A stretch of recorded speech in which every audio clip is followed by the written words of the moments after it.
Hello everyone, welcome back to my channel. I'm Courtney Grayton, a natural hair stylist, creative, and educator. Over here on my side of YouTube, you will find expert information on how to care for your locks and other hair care information. I'm so excited to be bringing you this video as it is a very common problem that people experience. I found online that about 50% of the population experiences dandruff, so if you are one of them, do not feel bad, you are not alone. We're gonna go ahead and just get into what dandruff is, why it happens, and some internal triggers as well as some external triggers that may be causing your dandruff.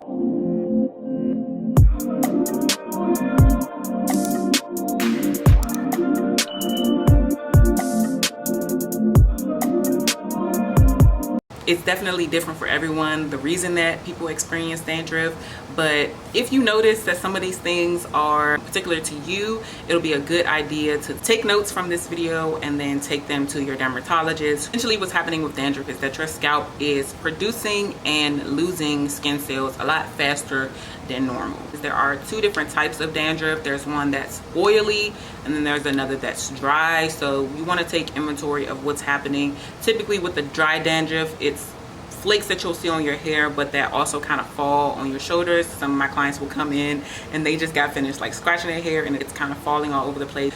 But the oily dandruff typically doesn't fall out. It's usually kind of compacted on the skin.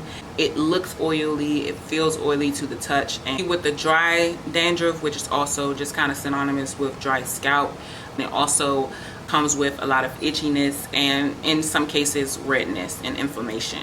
Shampoo usually relieves it, whereas with the oily dandruff that we'll talk about, shampooing doesn't do a whole lot. You typically have to go a little bit extra to sort of clean the scalp and really relieve the symptoms. The way that you can distinguish between the dry scalp and the oily dandruff, if it's more so dry, you'll also notice that skin on your body elsewhere is also dry. So a lot of people with psoriasis or like eczema notice that they'll have this dandruff in their scalp, but it's also over their body as well. My first recommendation is always to go to a dermatologist first, someone who's studied scalp, studied skin, and they're even able to use a microscope to really get down in your scalp to figure out exactly what's causing it. And the reason I always say to go to a dermatologist, because a lot of people would just look at their dandruff and think, oh, I just need to moisturize it more, or I just need to add more oil, and it's not always that simple. You know, sometimes it's the opposite of what you're doing and you might be exacerbating the situation.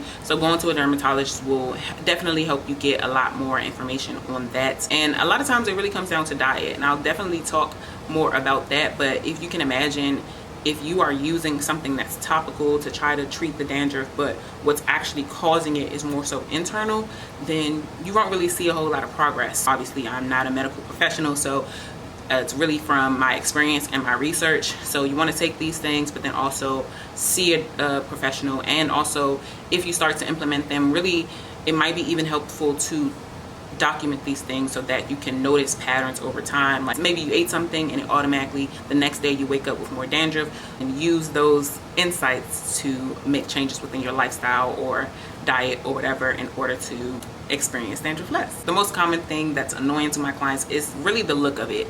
Dandruff, even if it's not super extreme, it can look very unsightly. Most of my clients are just like, I hate the look of it, I hate the way it's caked up, which I understand. The other thing is that it can get stuck in your locks. Essentially, when you're creating locks, you want them to really mature and kind of thicken, but what happens is that as your locks are maturing, it creates little pockets of hair, parts that aren't fully locked yet, and the dandruff and the flakes can get sort of stuck in those little pieces. And you'll notice that sometimes you'll see the buildup and it's not necessarily product or lint. A lot of times it can be the dandruff flakes and just like dead skin that has gotten caught within the locks. It's going to come down to doing some detoxes and stuff like that, which I'll get into. But yes, the dandruff can get caught in your locks. Another danger of dandruff with locks is that, and just dandruff in general, is that it can get worse if you leave it untreated, and sometimes it's really hard to treat it. It's It's not curable, but it definitely can be treated. And I've personally witnessed some of my clients having the most extreme dandruff to going and not experiencing it at all. First, we're going to talk about internal triggers. And the first one is really just hormones. So as we all know, your hormonal levels rise and fall throughout the month, throughout the year, and it definitely can affect your scalp and your skin. Another thing is stress. The stress will affect your hormones, which also again affects your scalp. Some people with a weakened immune system can experience more dandruff than other people. Some medications, your diet can really affect your scalp. I'm not a nutritionist, but just some things that I read online, which is mostly what we all know. A highly acidic diet can definitely cause dandruff. So sugar, milk, alcohol, coffee, meats, things like that. I'm not telling you to cut all of these things or go cold turkey with them. So I have a lot of male clients who experience dandruff, specifically two in mind, who I just sort of asked them to use the next month, try to decrease the amount of sugar they were eating and drinking, because really they love like sugary drinks, as well as increasing their water intake. And when they came back after that month, it was almost night and day what their scalp looked like from just cutting out the sugar as well as increasing their water intake. So if you have the discipline and you feel led to do the same, do that, and then take note of the changes that you see in your scalp. And if that's all it took for your scalp to sort of clear up, then you might want to keep going in that direction and keep trying to cut more of those acidic foods and drinks out of your diet. You want to be consuming less saturated and trans fat sugars, so things like white bread and things like that. They cause your sebaceous glands to produce more oil, which kind of compounds on your scalp and creates that greasy and oily dandruff that I mentioned before, that might not be falling all over you, but it's more so compacted on your scalp. And increase your fruits and veggies that are rich in vitamin B and zinc, and then just drink more water. You really want to make sure that you are getting the recommended amount of water every day, and that will help to kind of like flush your system, as well as like decrease the amount of oil that your scalp is producing. So that's all for the internal triggers, and now I want to get into some external triggers, things that are outside of your body that may be causing the dandruff that you see on your scalp. One is just some harsh shampoo. Sometimes they strip your hair too much, which causes your scalp to kind of go into overdrive, producing more oil, which then leads to caked up feeling that you may be experiencing.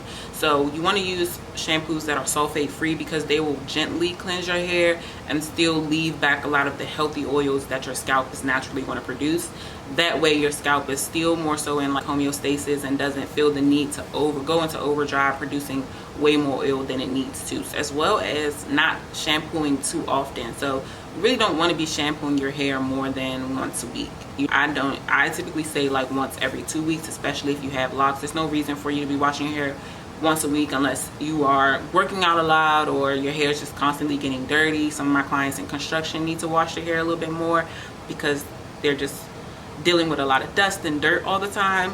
But for the most part, you really only need to be washing your hair once every 2 weeks, and anything more than that, you run the risk of drying your hair out too much. And again, I've already explained, you don't want your scalp trying to produce way more oil because you stripped all of it. And then just in that lane on the opposite side, not shampooing enough doesn't give your hair a full clean that it needs to. So this is why the education that you'll see out there are people who are telling you to wait 3 to 4 months to wash your hair after starting your locks. It just doesn't make sense, because your scalp needs to be clean. There's no circumstance where you should be going more than 2 months or even longer than that without washing your hair. It needs, just like you would never do that for your skin or anywhere on your body, you would never go 2 months without washing your body. You shouldn't go 2 months without washing your scalp. If you're not shampooing enough, it will lead to that accumulation of sebum, and then creates a perfect environment for fungi, which is typically what like that oily dandruff is, to begin to form. So I got a couple more things to mention, and then I'll talk about what to do before you get your locks if you're already experiencing dandruff. If your dandruff is extreme and it's kind of gotten to the point where it's kind of caked up a lot, you may need to go ahead and do a detox. But of course, after detoxing, you really need to go back in with some other treatments to really build the moisture back up in your hair. I also have some clients who are like against washing their hair at home, and sometimes it's just necessary. You know, if you're coming to your loctician once a month, but in between then on your 2nd week mark you have all this dandruff in your hair, you really might have to get comfortable washing your hair at home. If you're not able to fully do a full shampoo, I know that that's just like impossible for some people, or it's just not something that you want to do. I understand, but to get some of the scalp clean, you may want to go in with some sea breeze or witch hazel on a nice microfiber towel, something that's not too abrasive, and sort of wipe it off your scalp just to give it a good clean. And you might have to take some time where you're doing some trial and error, some experimenting to figure out exactly what's going to be best for you. Again, because it's so different and it shows up differently for everybody, it may take you some time to figure it out. Don't get too discouraged. If you need some help, go see a dermatologist. And again, I offer consultations if you need to talk to me as well. Before you get locks, if you're already experiencing dandruff, most likely you will experience it as well in your locks. So I try to encourage people to remedy the situation before even getting locks. When you go from loose hair to locks, there's not a whole lot that changes when it comes to your products and how to care for your hair at the base level. So if you find something that works for you with your loose hair, most likely it'll work as well for your locks. So yeah, that's pretty much all that I have. I just want to reiterate going to a dermatologist first. I understand that not everyone has access to a dermatologist, so going one by one and documenting it along the way will help you in finding a routine and products that work best for you. If there's any other questions that you have about dandruff or anything specific to your situation, go ahead and drop it below. I actually have a dermatologist family friend, and I am open to having her here on the channel or answering some questions, or maybe even going live on Instagram. So let me know below if that's something that you're interested in. I am Courtney Grayton. I'm signing out, and I will see you all in my next video. Thank you. Bye.